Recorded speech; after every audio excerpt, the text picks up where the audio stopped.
Bismillahirrahmanirrahim. Assalamualaikum warahmatullahi wabarakatuh. Alhamdulillahirrahmanirrahim. Wassalatu wassalamu ala asrofil anbiya'i wal mursalin wa ala alihi wa sahbihi ajmain. Asyhadu an la ilaha illallah wa asyhadu anna Muhammadan abduhu wa rasuluh. Wa qala Allah ta'ala fil Qur'anil Karim. A'udzu billahi minasy syaithanir rajim. Bismillahirrahmanirrahim. Ya ayyuhalladzina amanu taqullaha haqqa tuqatih wa la tamutunna illa wa antum muslimun. Saudara-saudaraku yang dimuliakan Allah SWT, pada saat ini saya akan sampaikan materi tentang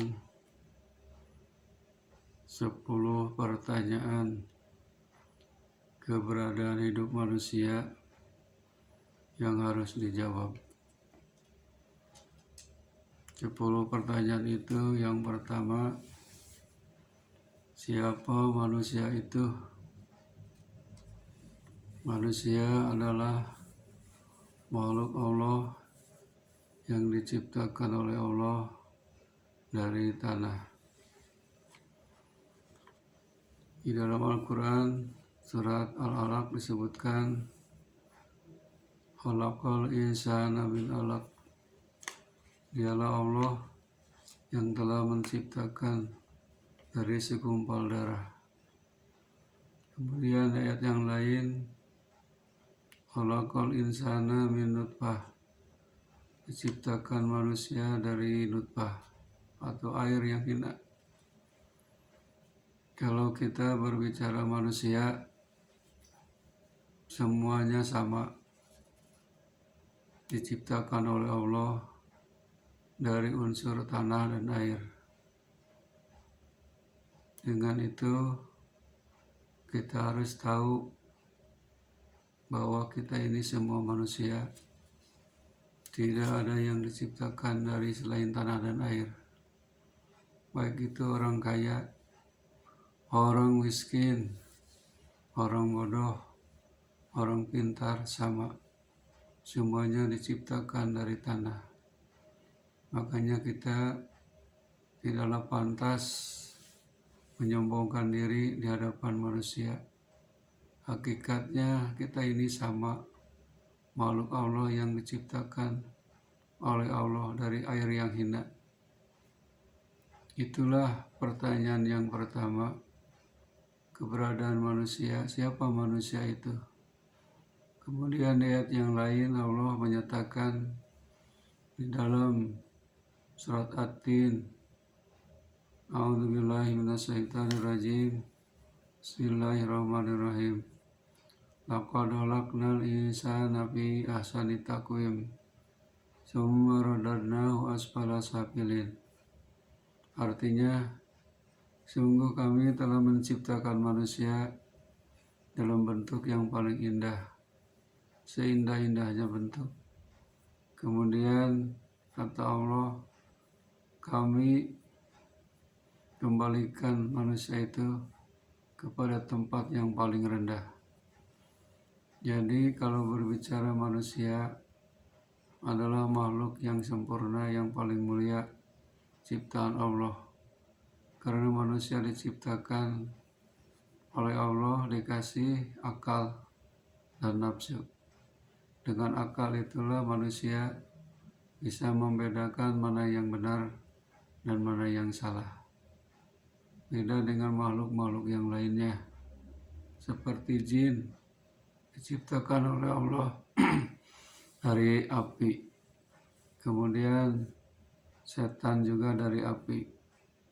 Kemudian malaikat diciptakan oleh Allah dari nur atau cahaya. Tidak diberi akal, tidak diberi nafsu, tapi diberi akal.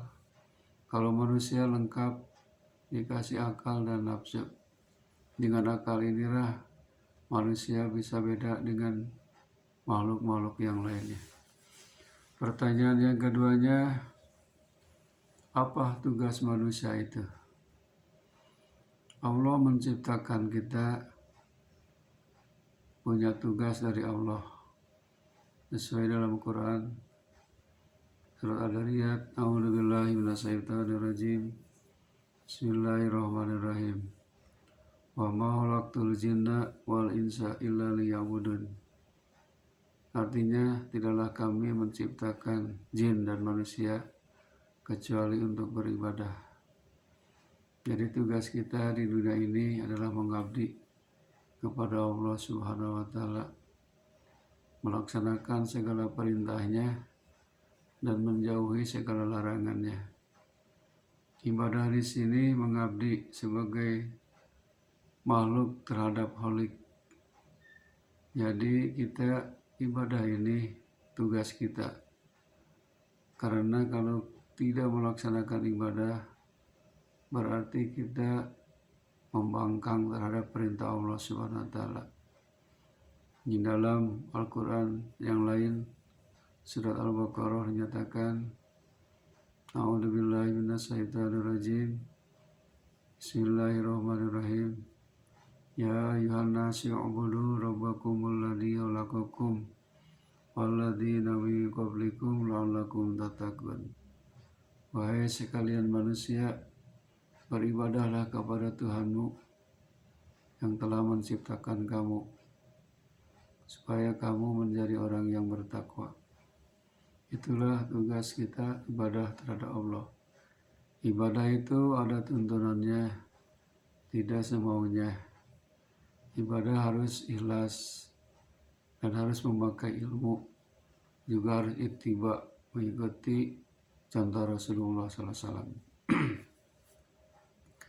Yang ketiga, pertanyaan ketiga, apa fungsi hidup manusia? Apa gunanya manusia dihidupkan oleh Allah?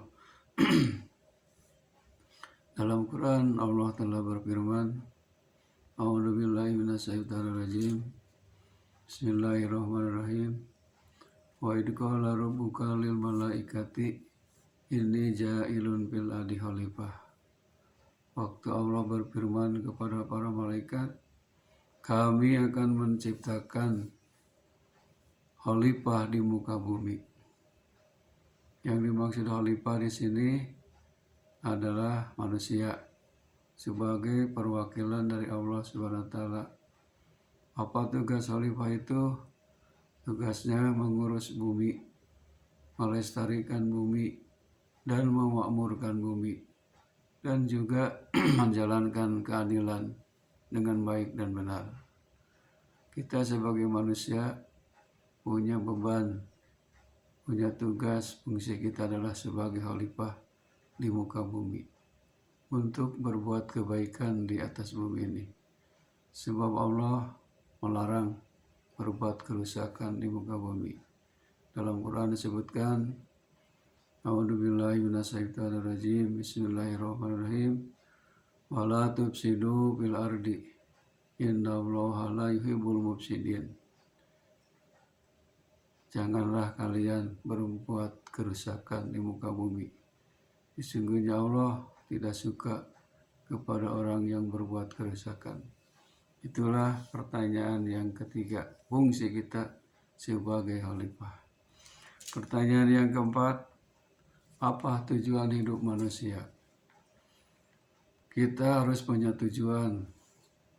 Tujuan kita yaitu mencari ridho Allah, mencari kerelaan Allah SWT yang diridhoi oleh Allah SWT.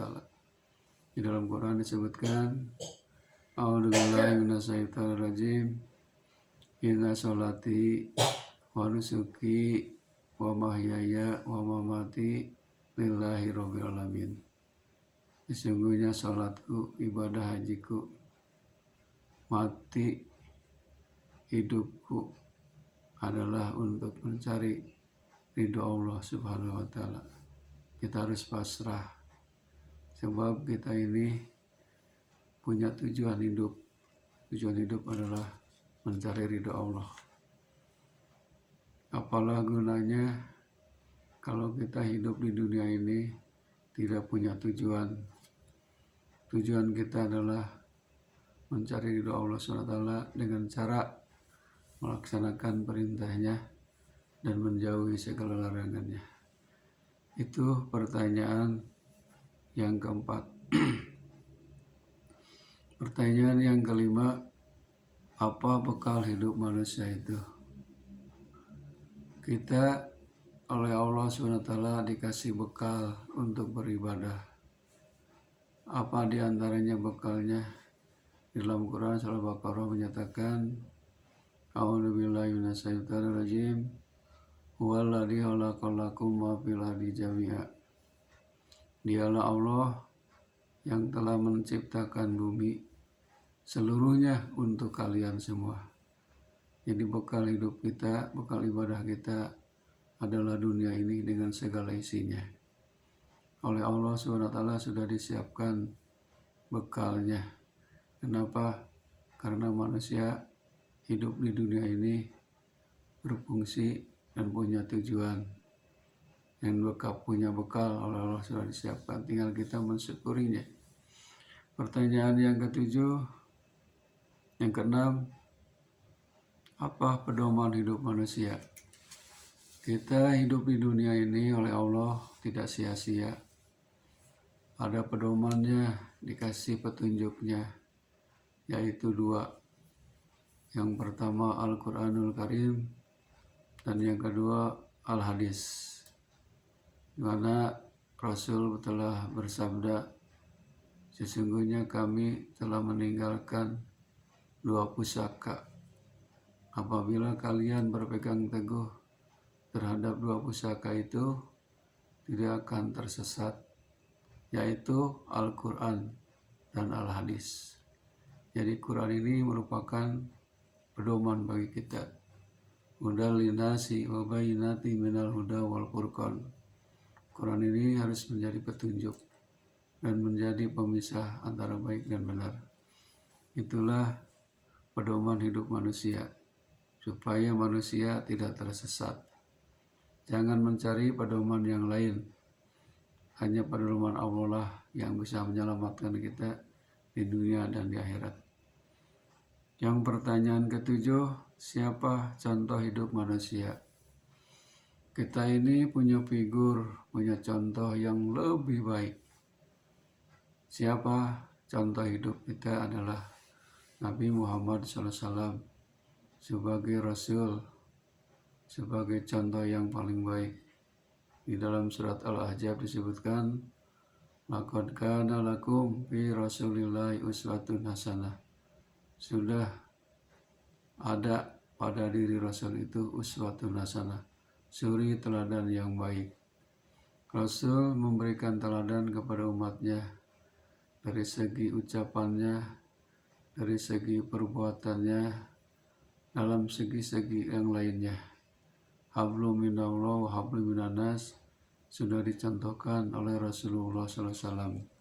Jadi kita harus mencontoh kepada Nabi kita, Nabi Muhammad SAW. Jangan mencontoh kepada yang lain, apalagi di luar non-Islam. Pertanyaan ke-8, siapa teman hidup manusia? Kita di dunia ini banyak teman.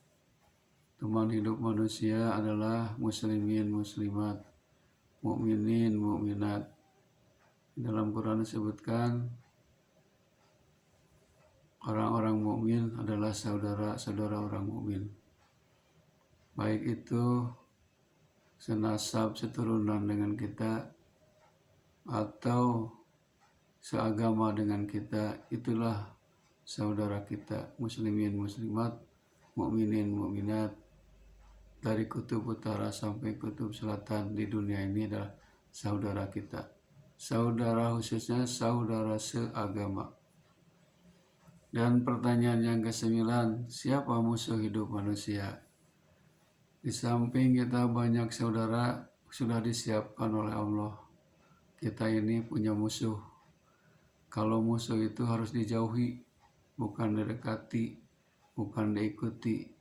Siapa musuh manusia? Dalam Quran disebutkan, inna syaitana lakum aduwwum mubin.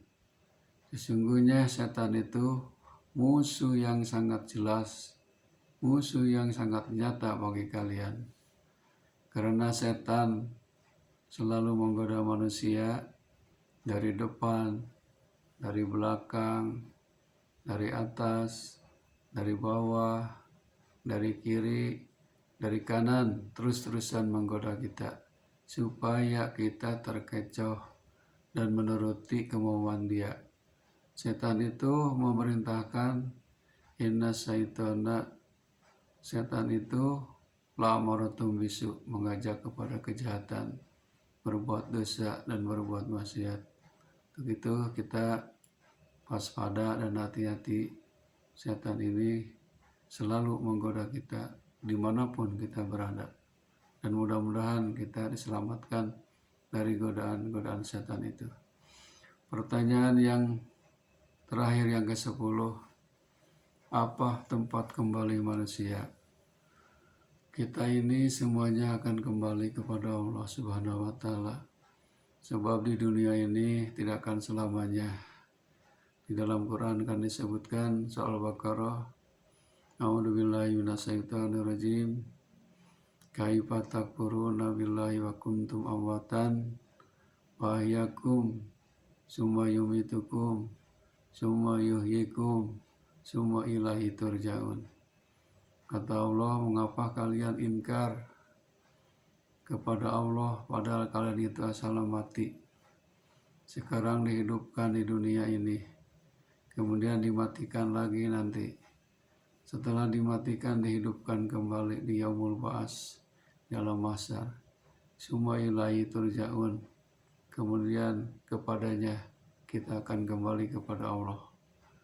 Jadi di dunia ini hanya sementara. Ini hanya bagaikan merantau. Kita akan kembali ke kampung halaman yang kekal abadi, yaitu akhirat. Tempat kembali kita di akhirat ada 2 tempat. Yang pertama adalah neraka, dan yang kedua adalah surga. Tergantung kepada amal perbuatan kita waktu di dunia ini. Jadi manusia akhirnya kembali tempatnya, ada yang ke neraka dan ada yang ke surga. Tempat kembali ke neraka adalah orang-orang kafir dan orang musyrik. Di dalam Quran disebutkan soal Al-Bayyinah, innal ladina kafaru